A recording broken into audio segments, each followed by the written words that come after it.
September 1986, the tour bus idled outside the Hamburg venue. 7:15 a.m., early morning, gray sky, cold. The European tour was in full swing. 15 cities in 20 days, grueling schedule. Tonight's show, Munich, 6 hours away by road. The crew loaded equipment into the truck, instruments, sound gear, lights, everything systematic, rehearsed, efficient. The band members arrived. Keyboard player, drummer, guitarist.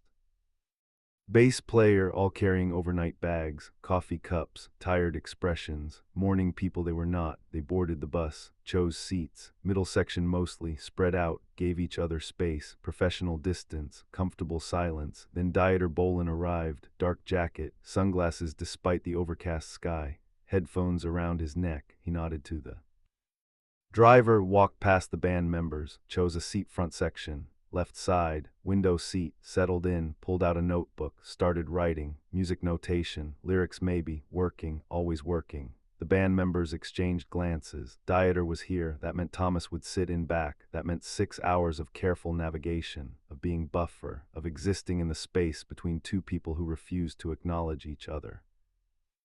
5 minutes later, Thomas Anders arrived, white jacket, different style, opposite aesthetic, intentional probably. He boarded, saw Dieter in front, didn't react, just walked past the band, past the middle section, all the way to the back, chose the rearmost seat, right side, window, as far from Dieter as the bus allowed, pulled out his own headphones. Put them on, closed his eyes. The message was clear. Don't talk to me. Don't engage. Don't exist in my world for the next 6 hours. The driver waited. Everyone aboard. Manager confirmed. All present. Let's go. The bus pulled out. 7:31 a.m. 6 hours to Munich. 6 hours in a vehicle approximately 40 feet long, 10 feet wide, containing 2 men who despised each other. 5 band members who didn't want to be there. 3 crew members who'd seen this before, and 1 manager who'd given up trying to fix it. Hour 1, 7:31 a.m., 8:31 a.m. The bus merged onto the autobahn. Morning traffic, not terrible. The driver settled into cruising speed. 120 kilometers per hour, standard, comfortable. The band members tried to settle, tried to find comfortable positions, tried to create normalcy. Keyboard player pulled out a magazine. Car magazine, German import, started reading, not really absorbing, just looking at pictures, anything to avoid the tension. The drummer put on headphones, loud enough that others could hear the tinny sound. Rock music, American probably. Volume too high, compensating for atmosphere. The guitarist stared out the window, watching highway scenery, trees, signs, other vehicles, nothing interesting, just escape. Visual escape from the situation. The bass player tried sleeping. Eyes closed, head against window, but awake, obviously awake, just pretending. The crew members worked, checked equipment lists, made notes, professional busyness, anything productive, anything to justify not acknowledging the elephant, or rather the 2 elephants, one in front, one in back, both silent, both hostile, both making everyone else uncomfortable.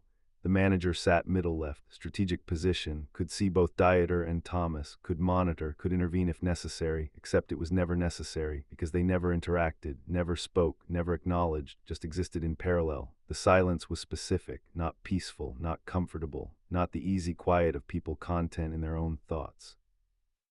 This was aggressive silence, weaponized silence, the kind that demands attention by its very absence. 30 minutes in, the keyboard player cleared his throat. Casual sound, natural, but in that silence it felt loud, intrusive. He winced, went back to his magazine, turned a page carefully, quietly, trying not to disturb, trying not to add sound. Void. 45 minutes in, the drummer's phone buzzed. Text message. He checked it, typed a response. The clicking of keys felt deafening. He shortened his reply. Less typing, less noise, less presence in the toxic space. 1 hour in, they passed a rest stop. The driver asked over the intercom, "Anyone need a break?" Silence. Nobody answered. Nobody wanted to break the pattern. Nobody wanted to be the one who spoke first, who admitted need, who showed weakness. The driver shrugged, kept driving. They'd stop later, when someone couldn't avoid it anymore. Hour 2, 8:31 a.m., 9:31 a.m. The tension settled into routine, still horrible, but familiar. Band members found coping, reading without comprehending, listening without hearing, looking without seeing. Landscape changed, industrial too. Rural, nobody commented. Comments required speaking. Speaking required breaking silence. Dieter wrote. Thomas hadn't moved, still in back, headphones on, eyes closed. The manager made a call, quiet, professional. His voice felt invasive, wrapped it up quickly. A crew member walked to the bathroom, near Thomas, walked carefully, used it quickly, every sound amplified by surrounding quiet. 90 minutes in, the guitarist asked the bassist, "You have the set list?" Bassist nodded, handed it over. 3 words, 1 gesture, minimum interaction. 2 hours in, another rest stop passed. Driver didn't ask. Hour 3, 9:31 a.m., 10:31 a.m. Halfway point, 3 hours down, 3 to go. The discomfort had evolved, less acute, more chronic, like learning to live with pain, still there, still.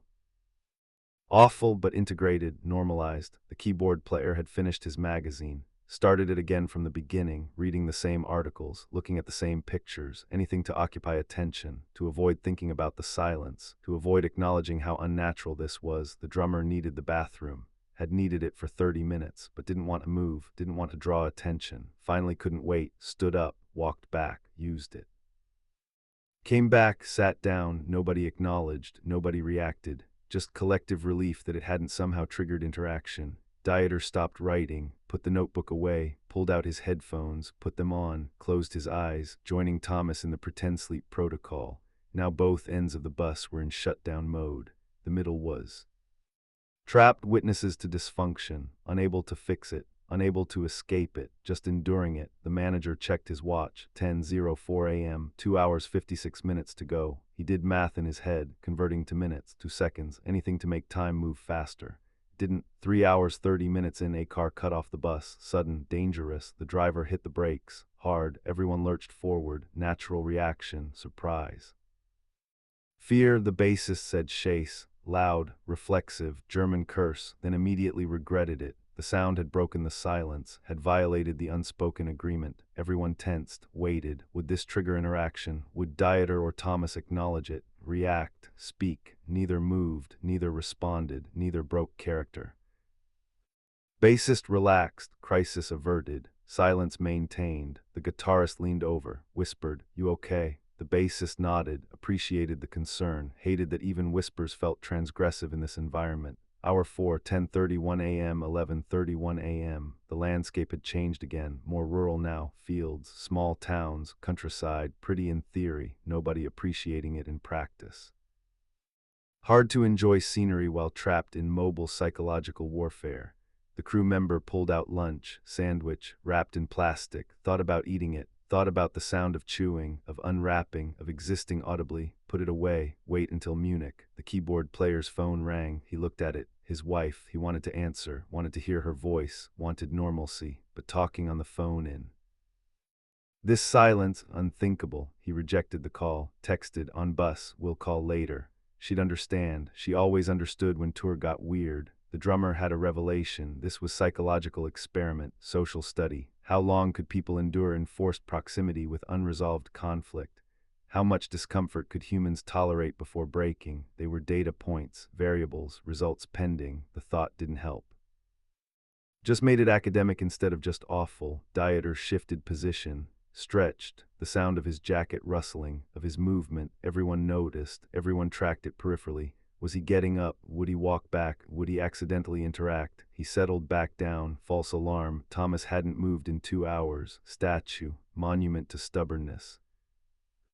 Manager wondered if he was actually breathing, then saw subtle chest movement. Alive, just committed to the bit. 4 hours in, they stopped for gas. The driver needed fuel, the bus needed filling. 10-minute stop, nobody got off, nobody moved, just sat in the stationary vehicle at a gas station, with bathrooms, with coffee, with space to stretch. Nobody moved, because moving meant admitting something, meant acknowledging the situation, meant making it real. Better to pretend, better to endure, better to maintain the fiction that this was normal. Hour 5, 11:31 a.m., 12:31 p.m., 1 hour left, the end in sight. The knowledge made it worse somehow, because now they were counting, now they were watching the clock, now time moved slower because they wanted it faster. The bass player pulled out his Phone played a game, mindless, repetitive, matching colors, clearing rows, something to do with his hands, with his attention, with his awareness other than the suffocating atmosphere. The guitarist watched him play, over his shoulder, observing without asking, sharing the distraction without interaction. Small comfort. The keyboard player needed to pee, desperately, had held it since the gas station, couldn't anymore, stood up, walked to bathroom, door locked, occupied. The crew member was in there. He waited, standing in the aisle, conspicuous, visible, existing loudly just by standing, hating every second. Bathroom door opened. Crew member came out, mumbled apology. Keyboard player went in, came out, walked back to seat, sat down, exhaled, crisis managed. The manager made another call, checked Munich venue, confirmed sound check time. Reviewed logistics, professional normalcy, pretending the last 5 hours hadn't been psychological torture, pretending this was just another tour day, just another transfer, just another bus ride. His voice sounded strained, tight, even he couldn't fully sell the normalcy. 5 hours 30 minutes in, the drummer broke, not dramatically, not loudly, just quietly. He pulled out his headphones. Looked at the bassist, said, "This is insane." The bassist looked at him, nodded. Yeah, that was it. 2 words exchanged. Acknowledgement of absurdity, of dysfunction, of the elephant. They didn't elaborate, didn't need to. Everyone knew, everyone agreed, everyone was living it. The keyboard player felt validated. Not alone, others saw it too, others felt it too. Small comfort, but comfort nonetheless. Hour 6, 12:31 p.m., 1:31 p.m. Munich approaching. The driver announced, 30 minutes. Relief flooded through the bus. Palpable, physical, almost visible. 30 minutes, then escape, then freedom, then release from this mobile prison. The band members started gathering belongings. Subtle preparation, bags, phones, headphones, getting ready to exit quickly. To flee efficiently, Dieter opened his eyes, looked out the window, recognized the area, almost there. He'd made it. 6 hours without acknowledging Thomas, without breaking, without showing weakness. Victory of sorts, hollow victory, but victory. Thomas removed his headphones, stretched carefully, stiff from 6 hours of minimal movement, of enforced stillness, of statue performance. He'd made it too. Same hollow victory, same pointless pride. The manager felt relief and sadness because this was routine now, this was normal, this was how they toured. 6 hours of silence, 2 grown men, successful artists, unable to speak, unable to coexist, unable to be professional without being hostile. The city appeared, buildings, traffic, civilization. The venue approached, large building, modern.